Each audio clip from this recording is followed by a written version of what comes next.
नमस्कार दोस्तों, स्वागत है आपका मेरे YouTube चैनल स्पिरिचुअल टॉक में। आज हम बात करेंगे भगवान विष्णु के 5वें अवतार वामन अवतार के बारे में।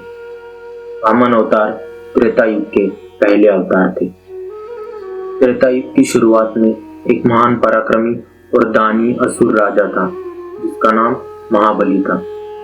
वह प्रहलाद का ही पौत्र था, यानी कि जो हमने विष्णु के तीसरे और चौथे अवतार में हिरण्याक्ष और हिरण्यकश्यपु का नाम सुना, उन्हीं के वंशज से ये राजा थे जिनका नाम राजा महाबली था। स्वभाव से वह अत्यंत धर्मप्रिय और दानी थे, लेकिन उनके भीतर धीरे धीरे बहुत अहंकार बढ़ने लगा। महाबली ने अपने पराक्रम और तपस्या के बल पर तीनों लोकों पर अधिकार कर लिया था। पृथ्वी, स्वर्ग और पाताल, यानी कि पूरे ब्रह्मांड में राजा महाबली का ही राज्य था। देवताओं के राजा इंद्र को भी स्वर्ग छोड़ना पड़ा था। देवता भयभीत हो गए और उसके बाद में देवता अपनी माता अदिति के पास पहुंच गए। माता अदिति ने अपने पति कश्यप ऋषि के साथ मिलकर भगवान विष्णु की कठोर तपस्या की। तब भगवान विष्णु प्रकट हुए और बोले, माता, मैं तुम्हारे पुत्र के रूप में जन्म लेकर देवताओं का उद्धार करूंगा। और फिर समय आया भगवान के 5वें अवतार वामन अवतार का। भगवान विष्णु ने आदित्य के गर्भ से एक ब्रह्मचारी बौने बालक के रूप में जन्म लिया। छोटा सा शरीर, हाथ में छाता, कमंडल और पवित्र तेज से भरा हुआ चेहरा। इधर सुर राजा महाबली अश्वमेध यज्ञ कर रहा था। उसने घोषणा कर दी थी कि जो भी ब्राह्मण कुछ मांगेगा उसे वो अवश्य मिलेगा। तभी वहां पे एक दिव्य बालक पहुंचा।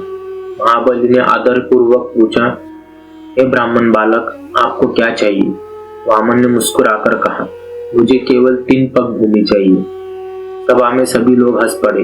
महाबली ने कहा, तुम जितना चाहो मांग लो, 3 पग भूमि से क्या होगा? परंतु वामन ने आग्रह किया, मुझे केवल 3 ही पग भूमि चाहिए।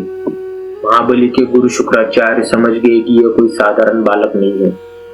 उन्होंने महाबली को चेतावनी दी, यह स्वयं भगवान विष्णु है, तुम्हारा सर्वस्व ले लेंगे। लेकिन महाबली ने उत्तर दिया, यदि स्वयं भगवान मुझसे कुछ मांगने आए हैं तो इससे बड़ा सौभाग्य क्या है। मैं वचन से पीछे नहीं हटूंगा। जैसे ही महाबली ने जल लेकर दान की प्रतिज्ञा की, वामन का रूप अचानक विराट हो गया। उन्होंने अपना पहला कदम बढ़ाया और पूरी पृथ्वी नाप ली। दूसरे कदम में उन्होंने पूरे स्वर्ग को नाप लिया। अब तीसरे कदम रखने के लिए पूरे ब्रह्मांड में कहीं भी जगह नहीं बची। तब भगवान ने पूछा, हे महाबली, तीसरा पग कहाँ रखूं? महाबली ने विनम्र होकर अपना सिर झुका दिया और कहा, प्रभु, तीसरा कदम मेरे सिर पर रखिए। भगवान विष्णु ने तीसरा पग उसके सिर पर रखा और उसे पाताल लोक भेज दिया। लेकिन उसके त्याग और भक्ति से प्रसन्न होकर भगवान ने उसे पाताल का राजा बना दिया और वचन दिया कि सदैव उसके द्वार पर प्रहरी बनकर रहेंगे। यहाँ पे वामन अवतार का उद्देश्य हम जानेंगे।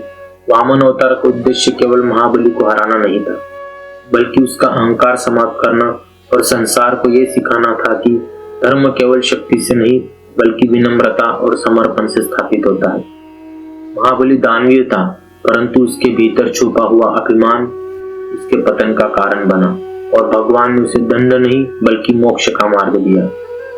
जब मनुष्य के भीतर शक्ति और सफलता आती है तो अहंकार भी चुपके से प्रवेश करता है, लेकिन यदि हम समर्पण और विनम्रता बनाए रखें तो भगवान स्वयं हमारी रक्षा करते हैं।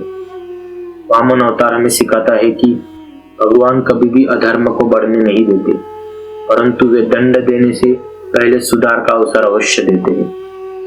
ये थी आज की कहानी वामन अवतार के लिए। दोस्तों, ऐसी ही प्रेरणादायक वीडियो के लिए मेरे चैनल को लाइक, शेयर और सब्सक्राइब कीजिए। धन्यवाद।